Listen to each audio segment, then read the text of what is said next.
Olá, tudo bem?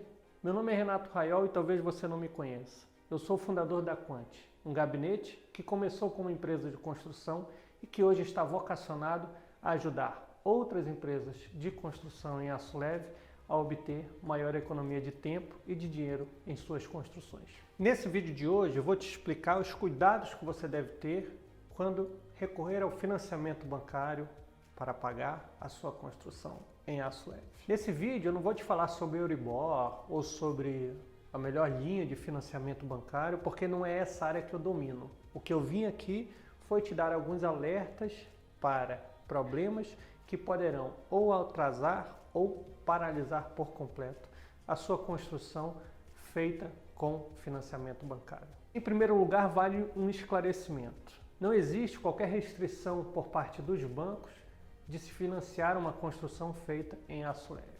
No entanto, alguns funcionários dessas instituições bancárias, quando ouvem o termo aço leve ou light steel frame, automaticamente associam isso a uma construção amovível. Quando isso ocorre, é muito provável que o processo de financiamento seja paralisado, mas basta uma explicação técnica mostrando que aquela sua moradia não é amovível para que todo o processo seja retomado. Entretanto, caso a sua construção realmente seja movível, aí desculpa, realmente não vai ter financiamento nenhum para bancar essa sua construção. Mas como esses são casos raros, eu vou eliminar isso daqui e vamos voltar ao tema principal desse vídeo. Hoje em dia, os bancos costumam financiar de 80% a 90% do valor de uma construção.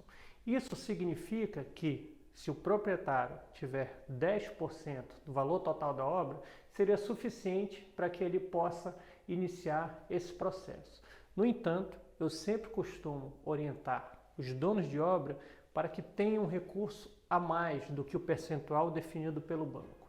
Não para que no final da construção ele tenha pago 15%, 20%, 30% do valor da obra. Não é nada disso. É simplesmente para o fato da obra não sofrer paralisações ou atrasos devido ao calendário de liberação das tranches feitas pelo banco. Então vamos lá, entrar nesse tema que tem sido a dor de cabeça tanto dos donos de obra quanto dos construtores. O valor e a velocidade da liberação das tranches pelos bancos. Para exemplificar isso, eu vou pegar o caso de uma moradia em betão armado que pegou um financiamento no valor de 240 mil euros e que vai ser construída em 12 meses. Tá? Se todas as liberações, os pagamentos forem iguais, isso significa que a cada mês o dono de obra vai receber ali cerca de 20 mil euros. Agora vamos imaginar o seguinte, que essa mesma obra com o mesmo orçamento, os 240 mil euros, só que agora ela não vai ser executada em betão armado, e sim em aço leve. E o prazo, que seria de 12 meses, foi reduzido para apenas 6.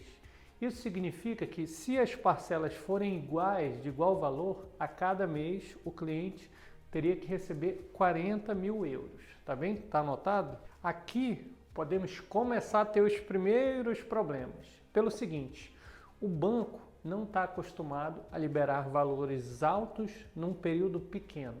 Não que ele não tenha dinheiro, não é isso, né? A questão é que ele não está acostumado com um sistema construtivo que pode ser executado de uma maneira rápida e que consome altos recursos em um período pequeno de tempo. Então assim, vamos imaginar que ele está acostumado a liberar 20 mil euros por mês.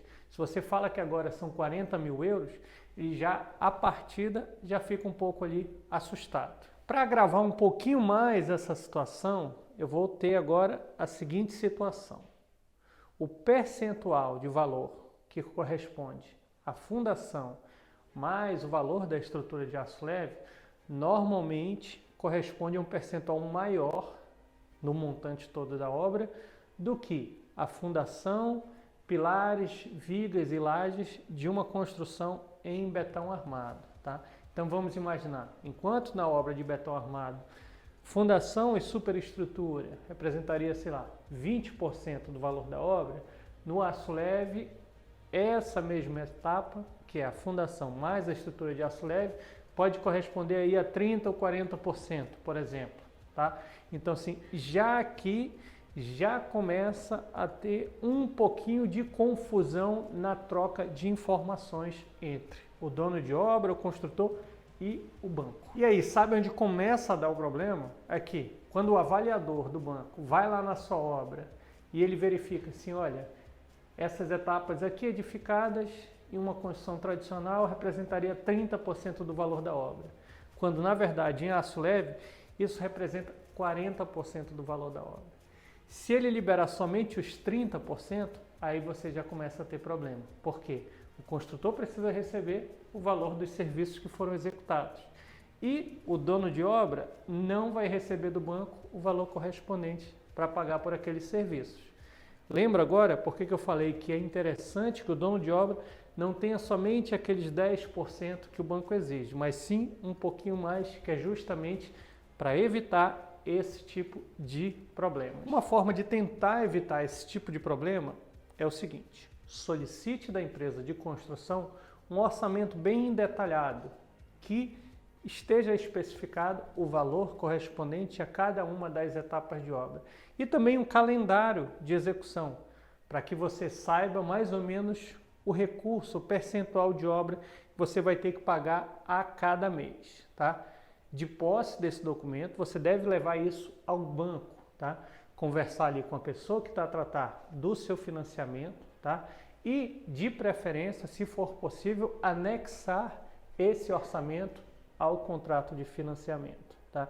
Eu não vou te falar que isso vai resolver 100% dos seus problemas, mas essa é uma forma de você tentar se resguardar desse tipo de problema, do construtor ter executado já um percentual da obra e a pessoa que vai avaliar a construção liberar um percentual menor dos valores. Bom, então vamos lá e vamos imaginar que você conseguiu ali começar a obra, não com aqueles 10% que o banco te pede, mas ali com 20% ou 30%, conforme eu te orientei, tá?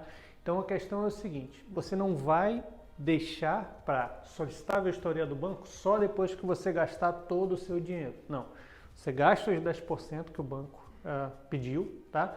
E quando o construtor for começando a avançar já com serviço além desses 10%, você já começa a solicitar as vistorias. Porque vamos imaginar que o construtor fez ali no mês 30 mil euros de serviço, tá? Você vai, chama o fiscal, tá? do banco, o fiscal vai verificar, na melhor das hipóteses, ele libera os 30 mil e pronto. Você está sossegado, não mexeu ali no seu dinheiro. Mas vai que esse fiscal libera ou 25, ou na pior das situações libera 20, se você tiver o valor para complementar, esse é o cenário ideal, porque você não vai ter sua obra paralisada, tá?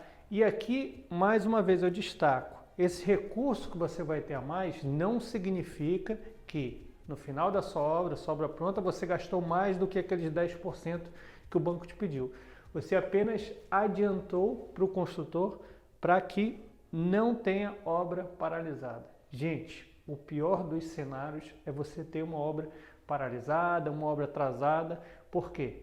Todos os compromissos que aquele construtor já fez com os subempreiteiros e tudo mais, isso tudo vai ficar uma bagunça. E assim, não é só prejuízo financeiro, é prejuízo também de prazos, porque se você perdeu ali a agenda daquele eletricista que ia fazer as instalações da sua casa, talvez ele só consiga te atender daqui a 2 meses, 3 meses. E aí pronto, a confusão está instalada, tá bem? Então assim, se possível, tenha esse recurso a mais sobrando, só para você ir manobrando de acordo com as tranches que o banco for liberando para você. Gente, lembra que eu gravei nessa série um vídeo para falar sobre a importância do fiscal de obra. E aqui, novamente, eu destaco o papel dele, tá? Vamos imaginar que no final do mês o construtor lhe enviou uma fatura de 30 mil euros para pagar pelos serviços que ele realizou, tá? É importante que o fiscal de obra vá verificar se aqueles serviços estão executados com qualidade, tá? Não vale a pena você pagar por um serviço sem qualidade ou inacabado. Se ele estiver inacabado, você paga parcial, você não paga ele total, tá? Uma outra situação aqui que eu quero alertar para vocês, tá? Situação de adiantamento para que o construtor compre os materiais. Aqui não existe uma regra clara, tá? Tudo vai depender de uma negociação, mas eu vou falar que é muito comum o dono de obra liberar um valor. Vamos imaginar, olha, eu vou liberar o valor para você comprar a estrutura do aço. Vamos imaginar, 30 mil euros, você vai comprar a estrutura do aço. Tá? Sendo que o construtor lhe cobrou 50 mil para lhe entregar a estrutura montada. Ok, você adiantou os 30 mil, ele comprou o aço, montou toda a estrutura. Depois que a estrutura está montada, o fiscal de obra vai lá, vê se está tudo ok, está ok, aí sim você paga a diferença. Então assim, a questão de negociar esse adiantamento de material, isso é uma coisa relativamente comum e vai de caso a caso. Alguns construtores têm mais condições financeiras de arcar com tudo isso e no final do mês receber o valor total, outros precisam ter essa negociação com o dono de obra. Se você está feliz com todas as informações que conseguiu acumular nos vídeos da série Aço Leve é Coisa Séria, eu acho que você vai ficar ainda mais feliz com o próximo e último vídeo da série. É isso mesmo. Próximo vídeo já é o último.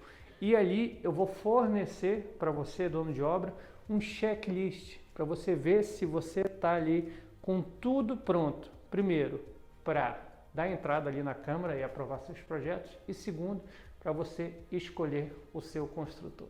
Bom, gente, esse é mais um vídeo da série Aço Leve é Coisa Séria, que tem como objetivo orientar os donos de obra para que eles não sejam enganados na hora de escolher uma empresa para construir sua moradia em aço leve.